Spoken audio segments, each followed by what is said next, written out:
Hello friends, आज आपण पाहणार आहोत एक्सरसाइज 4.1 मधला प्रॉब्लेम नंबर 7, 8 आणि 9.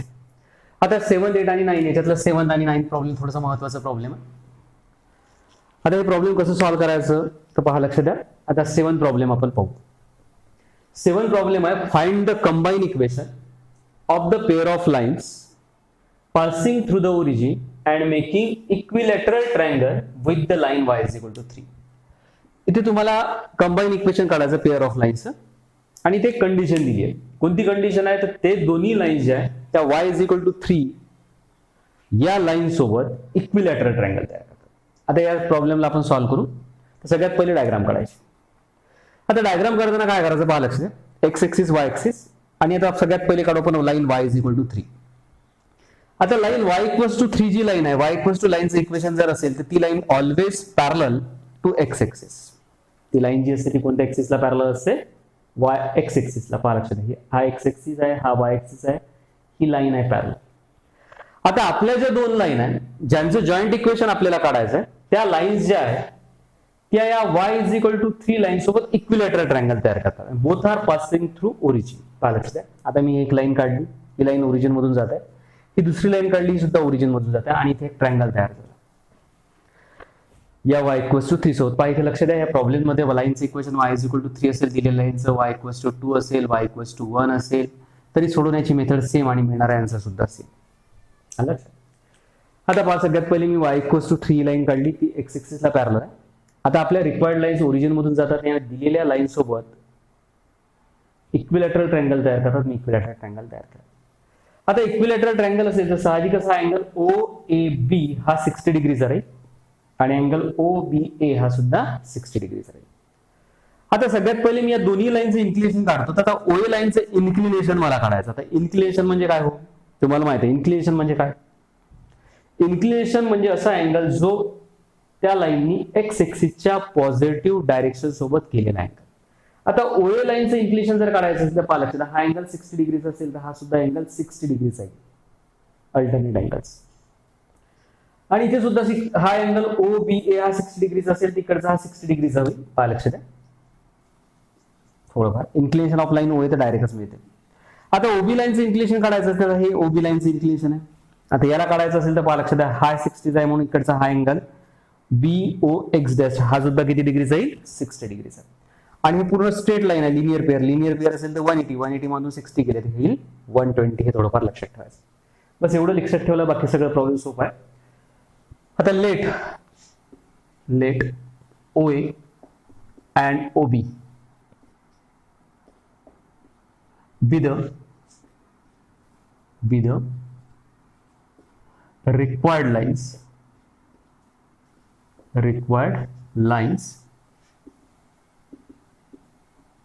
passing through origin and making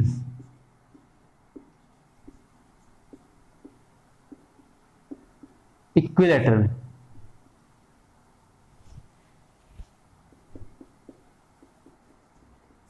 triangle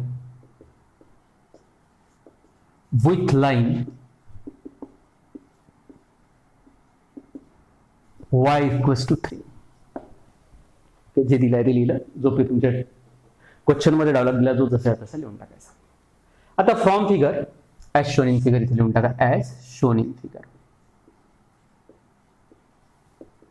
okay. आता आपण सगळ्यात पहिले इन्क्लिनेशन लिहू. इन्क्लिनेशन ऑफ लाईन OA आणि inclination of line OB.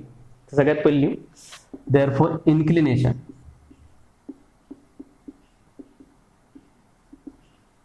Of line OA. पहा लक्षात आता इन्क्लिनेशन ऑफ लाईन OA पुन्हा मी तुम्हाला सांगतो कसा काढायचा. इक्वल्स टू, आता हा इक्विलॅटरल ट्रायंगल आहे OAB आणि तुम्हाला माहिती आहे अँगल इक्विलॅटरल ट्रायंगल मध्ये हा अँगल आणि हा अँगल 60 डिग्रीचा राहील. तिन्ही अँगल 60 चे असतात. आता हा अँगल OAB 60 चा आहे, त्याच्यामुळे इथे लक्षात द्या AOX हा अँगल सुद्धा किती डिग्रीचा होईल? 60 चा, कारण अल्टरनेट अँगल्स. त्याच्यामुळे लाईन OA चं इन्क्लिनेशन झालं 60 degree and inclination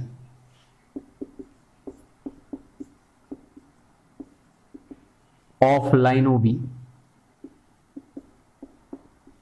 equals to 120 degree. बस या दोन गोष्टी लक्षात ठेवा, बाकीचं पुढचा प्रॉब्लेम. आता तुम्हाला दोन्ही लाईनचं इक्वेशन मिळालं, इन्क्लिनेशन मिळालं आणि तुम्हाला माहिती आहे इन्क्लिनेशन मिळाल्यानंतर तुम्हाला त्या लाईनचा स्लोप काढतो. त्याच्यामुळे आता देअरफॉर आता काढू आपण स्लोप ऑफ लाईन ओए. स्लोप ऑफ लाईन ओए. आता स्लोप ऑफ लाईन ओए इक्वल्स, आता तुम्हाला माहिती आहे इन्क्लिनेशन जर माहित असेल एखाद्या लाईनचं आणि त्याचा जर स्लोप काढायचा असेल तर त्या इन्क्लिनेशनचा टॅन रेशो घेऊन घ्यायचा. इथे होईल तुम्हाला टॅन ऑफ 60 आणि टॅन 60 ची व्हॅल्यू असते √3. आता तुम्हाला स्लोप ऑफ लाईन ओए मिळालं. आता काढू आपण इक्वेशन ऑफ लाईन ओए. देअरफॉर इक्वेशन ऑफ लाईन ओए इज, आता इक्वेशन काढायचं आहे, लक्षात द्या. आता ओए ही लाईन आहे ओरिजिन मधून जाते आणि या लाईनचा स्लोप तुम्हाला माहिती आहे. आता तुम्हाला लाईनचा स्लोप माहित असेल आणि लाईन जर ओरिजिन मधून जात असेल तर अशा वेळेस लाईनचं इक्वेशन असते y इक्वल्स टू mx. त्याच्यामध्ये प्लस सी जो पार्ट हा नसतो.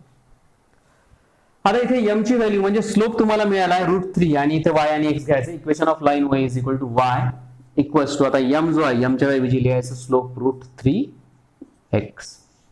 आता याला सॉल्व्ह करू, दॅट इज किंवा देअरफॉर हा y जो आहे तो राईट हँड साइडला पाठवा, तुम्हाला मिळणार √3x minus y equals to 0. याला नाव देऊ आपण इक्वेशन नंबर 1. आता पुढे आपल्याला काढायचं आता इक्वेशन ऑफ लाईन ओबी. आता इन्क्लिनेशन आपल्याला माहिती आहे लाईन ओबीचं, ते 120 डिग्री कसं काढलं ते तुम्हाला माहिती आहे. आता घेऊ आपण slope of line OB. Therefore slope of line OB नाव किंवा and slope of line OB.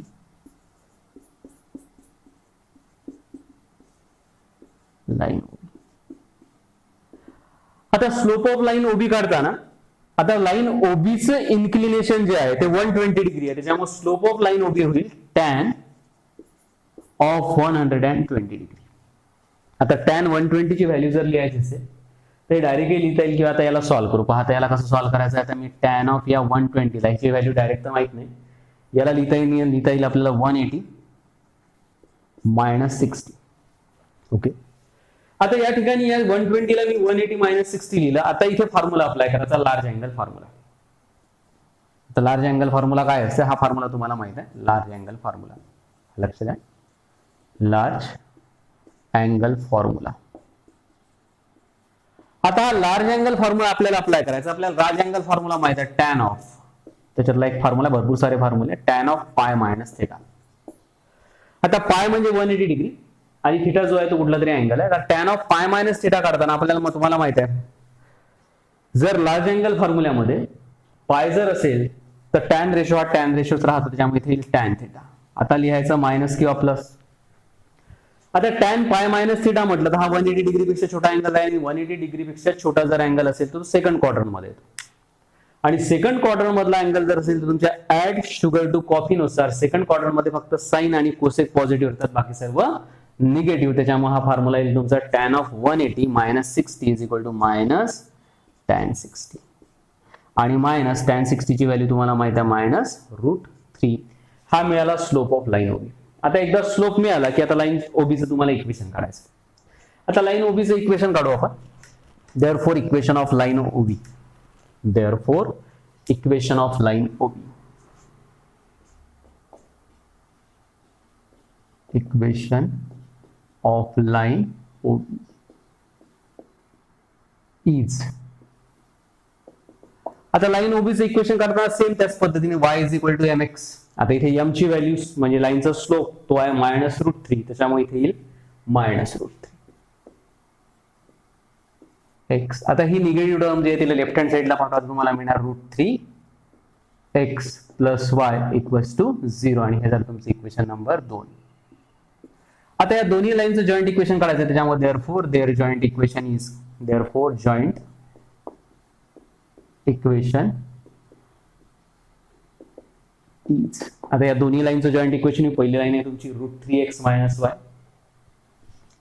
√3x minus y into दुसऱ्या लाईनचं इक्वेशन आहे √3x plus y equals to 0. आता इथे फॉर्म्युला अप्लाय करायचा. पहिल्या ब्रॅकेटमध्ये मायनस आहे पहिली टर्म सारखी, इथे हा फॉर्म्युला अप्लाय करायचा, X plus Y into X minus Y equals to असते X square minus Y square. Same त्याच फॉर्म्युल्याचा वापर करा आणि इथे रूट 3x आणि इथे रूट 3 त्यामुळे इथे रूट 3x होल स्क्वेअर आणि minus Y square equals to 0. आता याला सॉल्व्ह करू आपण. रूट 3 चा स्क्वेअरला 3x square minus Y square equals to 0. आता या पद्धतीने तुम्हाला हे आन्सर सॉल्व्ह करायचं आहे की या पद्धतीने तुम्हाला याचा आन्सर काढायचा आहे. आता हेच जर प्रॉब्लेम तुम्हाला महाराष्ट्र सीईटी मध्ये जर आला तर कसं लक्षात ठेवायचं.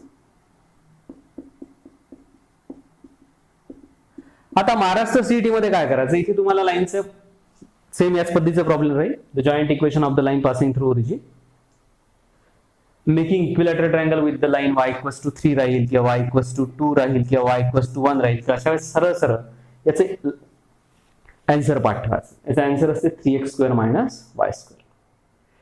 आता सेम असंच प्रॉब्लेम मिसलेनियस एक्झरसाइज, तुम्हाला शेवटी मिसलेनियस एक्झरसाइज दिलेली असते. त्या मिसलेनियस एक्झरसाइज मध्ये 7th नंबरचा प्रॉब्लेम आहे. पहा इथे एक्झरसाइज मध्ये सुद्धा 7 नंबरचा आणि मिसलेनियस एक्झरसाइज मध्ये सुद्धा 7 नंबरचा. आता त्या मिसलेनियस एक्झरसाइज मधलं 7 नंबरचं जे प्रॉब्लेम आहे ते सेम असंच आहे. Find the combine equation of the pair of line passing through origin and making equilateral triangle with the line. पहा आता इथे फक्त लाईनचं इक्वेशन जे आहे ते वेगळं आहे. आता लाईनचं इक्वेशन इथे तुम्हाला दिलं आहे x इज इक्वल टू 3. पहा लक्षात द्या, मागच्या प्रॉब्लेम मध्ये लाईनचं इक्वेशन होतं y इज इक्वल टू 3 आणि या प्रॉब्लेम मध्ये लाईनचं इक्वेशन आहे x इज इक्वल टू 3. आता ज्यावेळेस तुमची लाईन्स या लाईन सोबत इक्विलॅटरल ट्रायंगल तयार करतात तर अशा वेळेस याचं आन्सर जे आहे, पहा लक्षात द्या, डायरेक्ट आन्सर लक्षात ठेवायचं. याचं आन्सर जे असते ते असते 3x square minus Y square equals to 0. आणि ज्यावेळेस या ठिकाणी तुमच्या लाईन्स ज्या आहेत त्या या लाईन सोबत इक्विलॅटरल ट्रायंगल करत असतील तर अशा वेळेस याचं आन्सर जे आहे ते थोडंफार लक्षात ठेवायचं. ते असते x square minus 3y square equals to 0. आणि लक्षात ठेवा पुन्हा इथे y इक्वल्स टू 3 असेल तर तुम्हाला y इक्वल्स टू 2 राहील, y इक्वल्स टू 1 राहील. तरी सेम आन्सर. इथे x इक्वल्स टू 3 च्या ऐवजी 4 राहील, 5 राहील, 1 राहील. मे बी तशाच तुम्हाला सेम आन्सर मिळणार. Okay. Question number 8.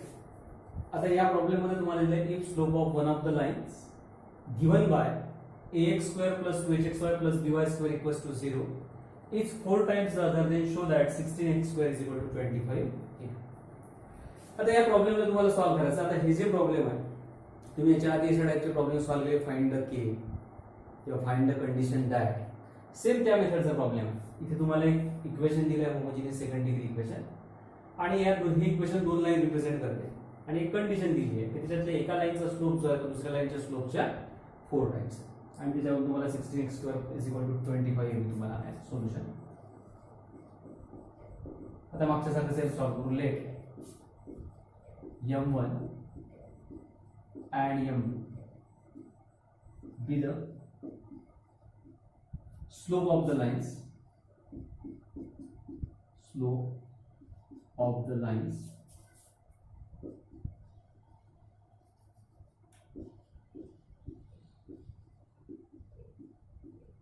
represented by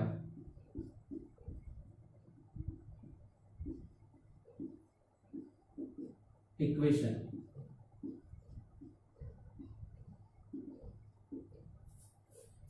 ax square plus 2hxy plus by square equals to 0. आता दिलेली इक्वेशन दोन लाईन रिप्रेझेंट करते. पहिल्या लाईनचा स्लोप m1, दुसऱ्या लाईनचा स्लोप m2. आता m1 plus m2 आणि m1 into m2 कडे m1 plus m2. आता m1 plus m2 is equal to minus 2h by v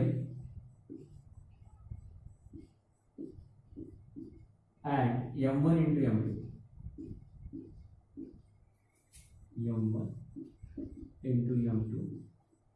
equals to a by. त्या दोन्ही गोष्टी तुम्हाला माहिती आहेत. आता इथे ती कंडिशन अप्लाय करायची ना, फ्रॉम गिवन कंडिशन किंवा from according to condition, from given condition.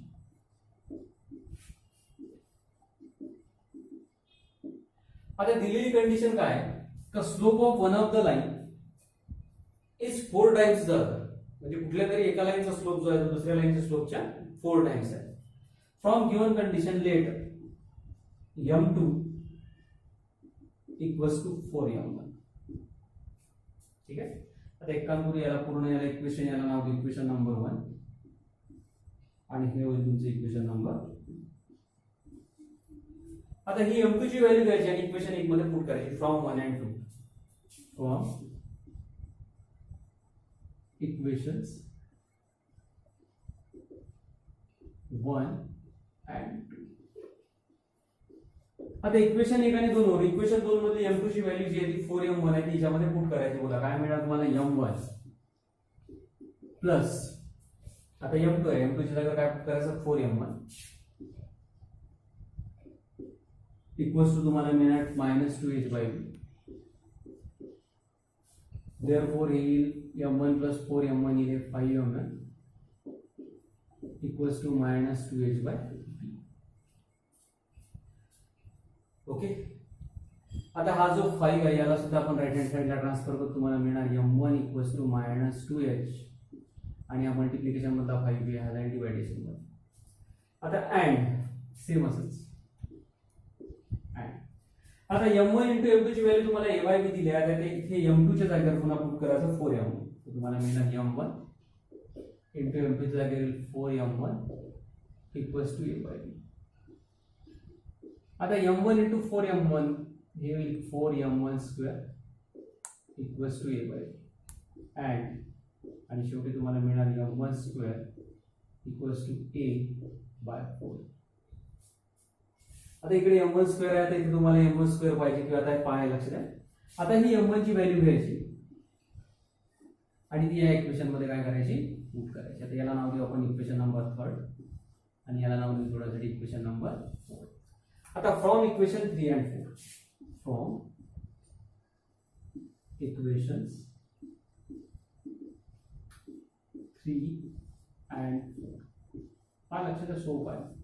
आता इक्वेशन 3 आणि 4 आता इक्वेशन 3 मधली m1 ची व्हॅल्यू घ्यायची आणि ती इक्वेशन 4 मध्ये पुट करायची. आता m1 स्क्वेअर आहे तर येईल आता -2h by 5b whole square is equal to a/4b. आता याची स्क्वेअरिंग जर केली तर येईल 4h स्क्वेअर 5 ची स्क्वेअर केला तर 25 b square equals to a/4b. आता इथला एक b डिनॉमिनेटर मधला आणि इथली एक टर्म b ही कॅन्सल होईल. मग तुम्हाला मिळणार 4h square divided by 25b आणि इक्वल्स टू a/4. आता क्रॉस मल्टिप्लिकेशन करा आणि सॉल्व करा. तुम्हाला मिळणार 4 4 जाईल 16h square equals to 25 a into b हे 25 ab आणि हे तुम्हाला पुट करायचं आहे. हे सॉल्व बस या पद्धतीने प्रॉब्लेम सॉल्व करायचा कठीण नाही. सोपं प्रॉब्लेम महत्त्वाचा प्रॉब्लेम आहे इझिली सॉल्व करतील. आता आपण बघू क्वेश्चन नंबर 9. तर शेवटचा क्वेश्चन नंबर 9.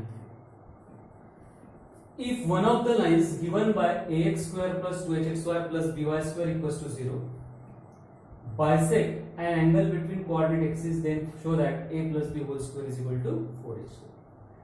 आता इथे बघा एक कंडिशन दिली आहे की या इक्वेशन जी दोन लाईन रिप्रेझेंट करणार त्याच्यातली एक लाईन कुठली तरी एक ती कोऑर्डिनेट एक्सिस मधला अँगल बायसेक्ट करते. आता कोऑर्डिनेट एक्सिस एक्स एक्सिस आणि वाय एक्सिस याच्या मधला हा जो अँगल हा 90 डिग्रीचा राहील आणि त्याला बायसेक्ट करणारी सपोज ही OA लाईन असेल. आता बायसेक्ट करणार म्हणजे या 90 डिग्रीचे दोन भाग हा 45 आणि हा 45. त्याच्यामध्ये या इन्क्लिनेशन ऑफ लाईन OA जी रिक्वायर्ड आहे तिचं इन्क्लिनेशन होईल 45 डिग्री. याच्यावर मग आपल्याला स्लोप काढता येईल आणि मग या दिलेल्या कंडिशन नुसार आपण याला सॉल्व्ह करू. तर या late m1 let m1 and m2 be the slope of the lines be the slopes of the lines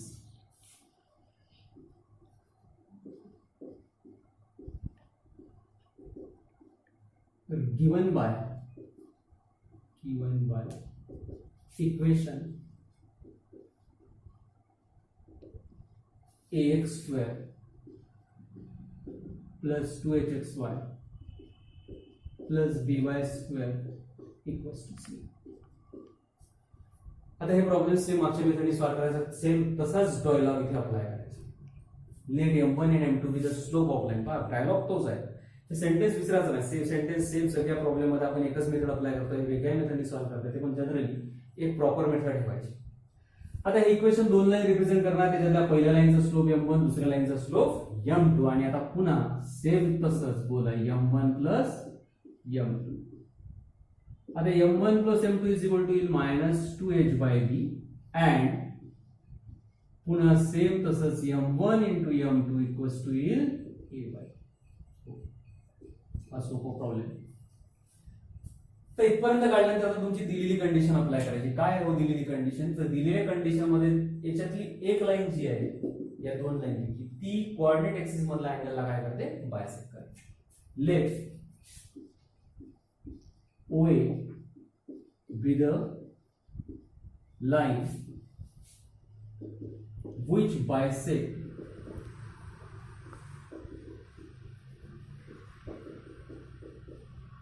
the angle between coordinate axes.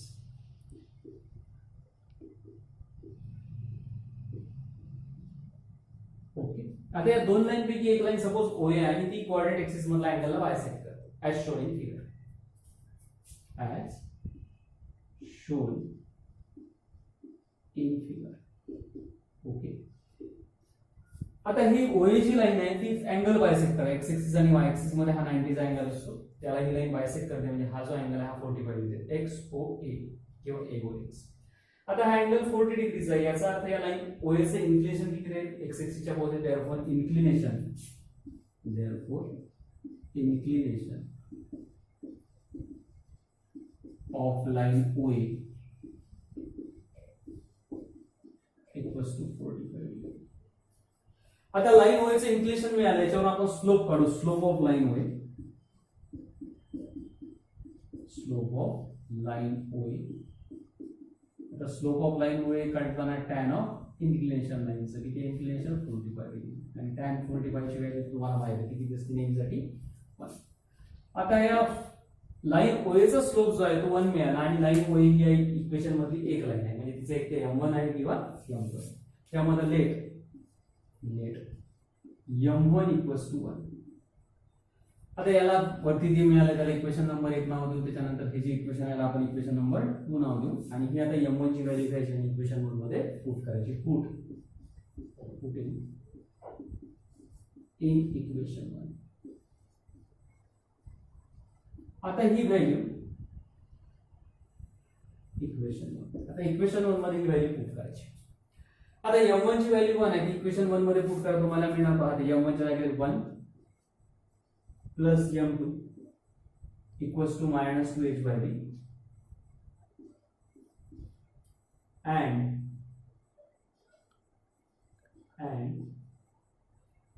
m1 च्या जागेवर पुन्हा 1 पुट करा. 1 into m2 equals to a/b. आता 1 into m2 जर केलं तर आपल्याला मिळणार therefore m2 equals to a/b. ठीक आहे, आणि हे मिळालं तुम्हाला 1 plus m2 equals to -2h/b. आता मी याला थोड्यासाठी इक्वेशन 3 म्हणतो, याला थोड्यासाठी इक्वेशन 4 म्हणतो. आता इक्वेशन 4 मधली m2 ची व्हॅल्यू घ्यायची आणि ती इक्वेशन 3 मध्ये काय करायची? पुट करायची. तर फ्रॉम इक्वेशन 3 and 4 बस शेवटच्या 2-3 स्टेप्स.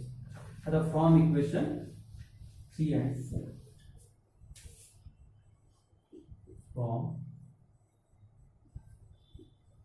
Equations 3 and 4. आता इक्वेशन 3 आणि 4 बघू. इक्वेशन 4 मध्ये m2 ची व्हॅल्यू तुम्हाला दिली आहे, आणि इक्वेशन 3 जो आहे 1 plus m2 equals to -2h/b. आता ही 4 मधली m2 ची व्हॅल्यू घ्यायची आणि ती इक्वेशन 3 मध्ये पुट करायची. बोला काय मिळणार? 1 प्लस m2 ची value a/b equals to -2h/b. आता इकडे left hand side cross multiplication करून सॉल्व करू. b into 1 is b plus a upon b equals to -2h/b. आता डिनोमिनेटर मधला b कॅन्सल होईल, तुम्हाला मिळणार a plus b equals to -2h, आणि दोन्ही साइडची स्क्वेअरिंग करा. Squaring both side, squaring both side. आता दोन्ही साइडची जर स्क्वेअरिंग केली तुम्हाला मिळाली लेफ्ट हँड साइडला a plus b whole square is equal to -2h whole square आणि शेवटी मिळणार a plus b whole square. आता निगेटिव्ह नंबर्स असतात तर प्लस h टूचा स्क्वेअर केला तर 4 h square and is required condition. Required किंवा एक गिवन कंडिशन. बस या पद्धतीने प्रॉब्लेम सॉल्व्ह करायचे. एक्सरसाइज 4.1 हे संपले. पुढच्या व्हिडिओमध्ये पाहू नेक्स्ट